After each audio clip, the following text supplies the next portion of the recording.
आपण बघितलं तर पुण्यातील एका नामांकित कॉलेजमध्ये एका अल्पवयीन अर्थात 11वीत शिकणाऱ्या मुलीवर लैंगिक अत्याचाराची घटना घडलेली होती आणि या संदर्भात आपण कोरेगाव पार्क पोलीस स्टेशनमध्ये गुन्हा दाखल करण्यात आलेला आहे। आणि त्यानंतर जर आपण बघितलं तर त्या पीडित मुलीचे काही जे नातेवाईक आहेत ते वाडिया कॉलेजच्या समोर अर्थात त्या महाविद्यालयाच्या समोर आंदोलन करतायत आणि याच ठिकाणी आता खासदार सुप्रिया सुळे पोहोचलेले आहेत।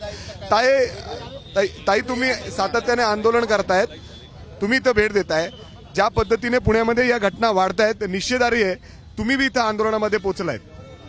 खरं ही घटना पुण्यामध्ये होते हे प्रचंड वेदना देणार आहे, संतापजनक आहे, पण त्याच्याबरोबर प्रचंड दुःख देखील आहे।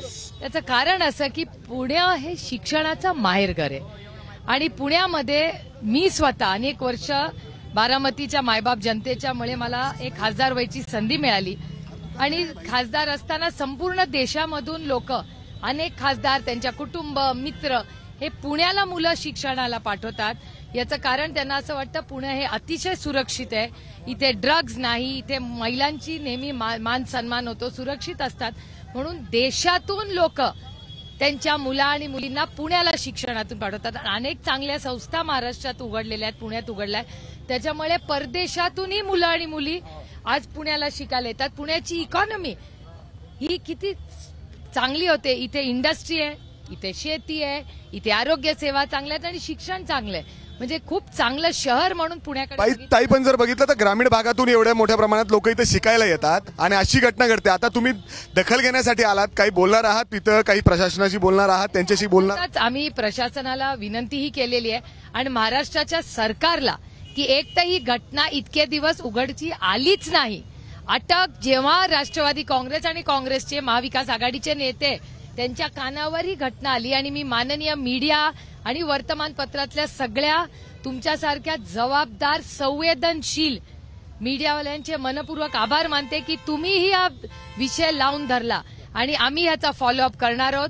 ही घटना झालीच कशी आणि संपूर्ण महाराष्ट्रामध्ये म्हणजे लाडकी बहीण म्हणून 1500 रुपये देतात। तुमच्याच चॅनलवर मी पाहिलेलं आहे की अनेक महिला आई बहीण ज्या मावशी आहेत ज्यांच्या लेकी आहेत ते म्हणतायत तुमचे 1500 आम्हाला रुपये नको, आम्ही 2000 रुपये देतो पण आमच्या मुली सुरक्षित ठेवा। ताई यासाठी म्हणजे महाविकास आघाडीला सीपी ऑफिसच्या बाहेर देखील आंदोलन करावं लागलं होतं, प्रशांत जगताप स्वतः होते या ठिकाणी। त्या आंदोलन केल्यानंतर सुद्धा अजूनही एकदा ऍक्शन झालेले नाही, म्हणून मान्य सुप्रिया त्यांच्या नेतृत्वाखाली आम्ही आंदोलन करतोय। महाविकास आघाडीने जर दणका दिला नसता आमचे सामाजिक जे काय सहकारी आहेत, इथं महिपाल वाघमारे आहेत, यशवंत नडकम आहेत, आज तर आमचे मान्य जयदेवांना गायकवाड, ही सगळी मंडळी आहेत। ही सगळी मंडळी फक्त एवढ्याच गोष्टीसाठी आहेत की वाडिया कॉलेज हे या महाराष्ट्रातलं एक एकूण खूप विख्यात कॉलेज आहे।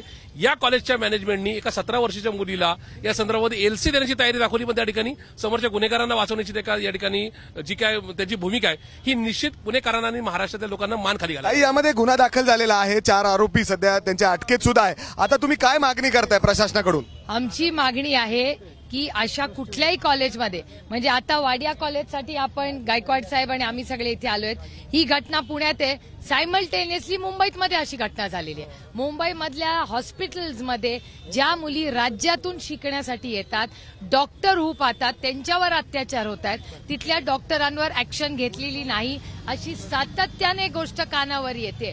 म्हणजे मग महिला सुरक्षितता नाहीये का? हे प्राधान्यच नाहीये या असंवेदनशील सरकारचं। जर आपण बघितलं तर शिक्षणाचा माहेरघर म्हणून पुण्याला ओळखलं जातं आणि याच शिक्षणाच्या माहेरघरामध्ये अशा पद्धतीने अल्पवयीन मुलीवर अशा पद्धतीने अन्याय होतोय, कुठेतरी तिच्यावर लैंगिक अत्याचार या ठिकाणी होत आहेत आणि अशा घटना सातत्याने वाढत आहेत। हे रोखण्यासाठी प्रयत्न व्हायला हवेत आणि त्यासाठी प्रशासनावर किंबहुना पोलिसांवर दबाव यावा, त्यांनी कंट्रोल करावं, यासाठी या ठिकाणी आंदोलन देखील केलं जातं आणि खासदार सुप्रिया सुळे देखील या ठिकाणी दाखल झालेले आहेत। या नामांकित कॉलेजच्या गेटवर अशा पद्धतीने मोठा गेट लावण्यात आलेला आहे आणि मोठा बॅनर लावून या गोष्टीचा निषेध करण्यात आलेला आहे। एबीपी माझा, उघडा डोळे बघा नीट।